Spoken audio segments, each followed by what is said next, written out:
শ্রী শ্রী মা সারদা দেবীর কথামৃত সদৃশ্য কয়েকটি অনুপ্রেরণামূলক বাণী। শ্রী শ্রী মা বলেছেন, ভক্তি ছাড়া জ্ঞানও নিষ্ফল। ঈশ্বরকে সন্তান ভাবো, তবেই মাতৃস্নেহ অনুভব করবে।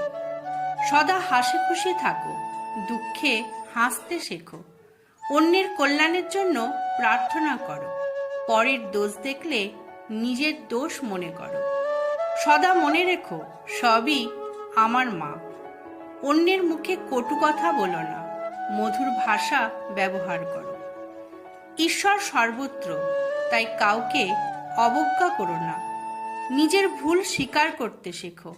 অন্যের দুঃখে সহানুভূতিশীল হও। যে কষ্ট সহ্য করতে জানে, সেই ঈশ্বরকে পায়। ভক্তির মধ্যে জীবনের সমস্ত শক্তি নিহিত। ঈশ্বরের নামই শ্রেষ্ঠ আশ্রয়। সকলের মধ্যে ঈশ্বরের প্রতিচ্ছবি দেখো।